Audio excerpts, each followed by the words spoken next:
everyone, welcome back to the School Ugliness series. Today we are talking about moving from bullying, which we've been talking about in the last couple of videos, to talking about more serious violent crimes like school shootings in public schools and what role families can play to help change some of these things for the better. So I was recently reading an article that was put out by CNN, and it was an interesting look at the last 10 years of school shootings, and it kind of kept a tally of the victims, the time of day that these occurred, all sorts of quantitative data.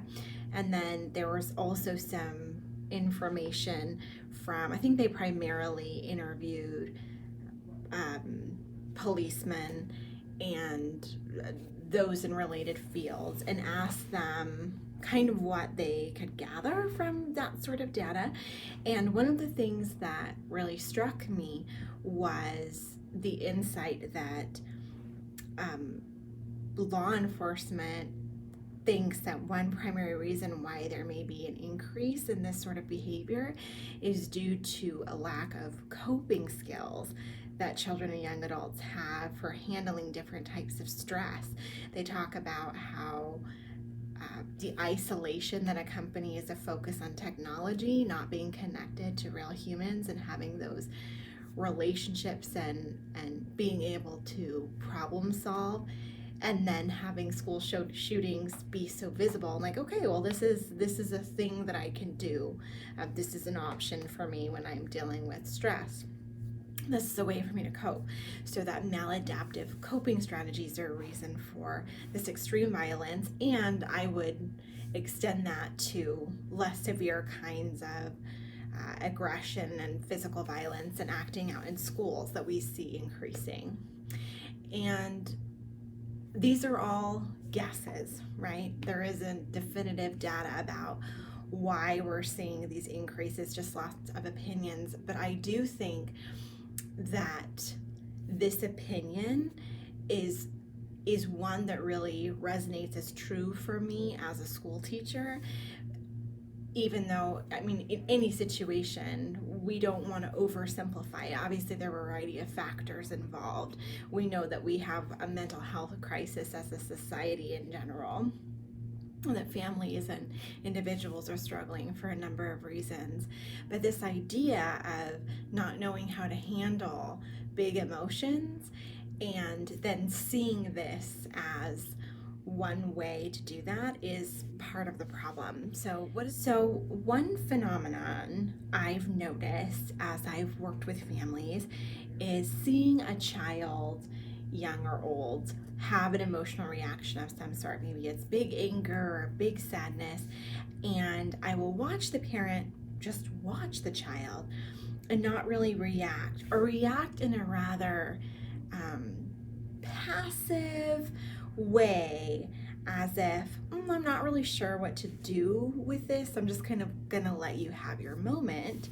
And I think that one of the reasons we're seeing more of this is because often parenting advice discourages parents from getting in the way of their children expressing their emotions, or making them think that it's not okay to express different emotions. And while there is, it's understandable that these parenting books and sources are saying this is kind of a backlash to a type of parenting that totally discounts all feeling, it is becoming something that's taken to an extreme, and I don't think is serving children or families. I remember something that came out on Facebook not too long ago where there was a child throwing a massive tantrum in a grocery store, like flinging himself or herself on the ground,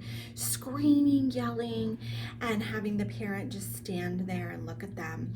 And there was a post saying, oh, this is such a great parent, just teaching this kid to have his or her feelings. And I thought, wow, what a tragedy. This child is not being taught that, yes, having anger, being frustrated, being sad. Those are absolutely normal human emotions. And this is how you can handle those big feelings. This is how you use self-control. This is how you think through your problems instead of lashing out. This is how you consider others even when you're having big feelings. All of those lessons were missing because this parent was discouraged from doing anything to let the child know that that sort of behavior is absolutely unacceptable. And I think that that is one of the reasons that we're seeing children, these poor babies who are lost. It's not their fault.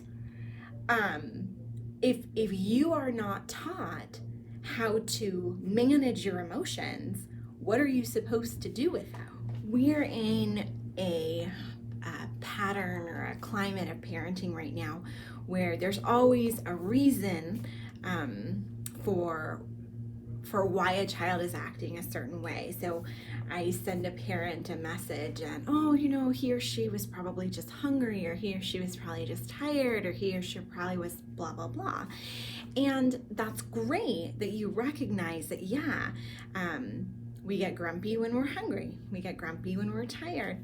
And those are reasons why we act out. But if I can't have a sandwich for another 20 minutes and I'm feeling grumpy, or if I'm tired, that doesn't mean it's okay for me to stop working and to hit somebody. And I understand that the impulse control of a 6-year-old is not the same as mine. But I also highly encourage you not to let your child wait until they're 30 to develop that control, because the time to start teaching that, practicing that, is when they're 6, hopefully actually earlier, when they're 2 and 3 and 4 and 5.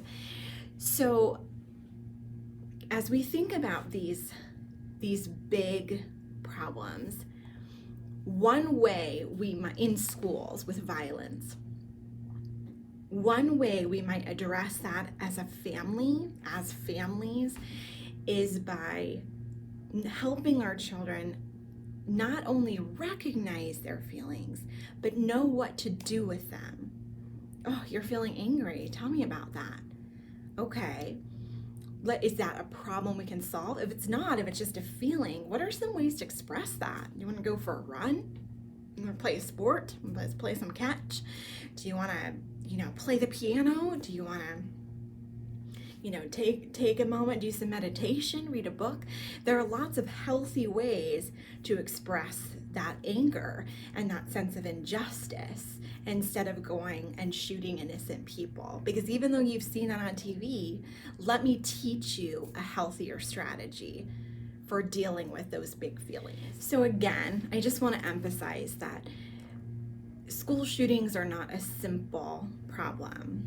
They're complex. And the families of victims, more than anybody else, I'm sure want us to recognize just how multifaceted we need to be in our approach to address this issue. But I think that it would be really unfortunate to miss this basic lesson that we can teach our children and families, that we have feelings and that there's nothing wrong with them, but there is something wrong with some of the ways we might choose to express them. It's not okay to have a tantrum in the middle of the grocery store. It's not okay to say rude things to somebody else. It's not okay to punch somebody. It's not okay to beat somebody up. It's not okay to shoot somebody. Those are not okay ways to deal with your grief, with your frustration, with your injustice. Let me show you some ways that are. So really heavy conversation today. I just want to say, for all of those who have lost loved ones in school shootings, my heart goes out to you. Every time we hear that as teachers, it's very emotional. Can't even imagine what it's like to be a parent in that situation. But know that we are here for you as a community, and we are working to make the world a better place. Thanks for watching.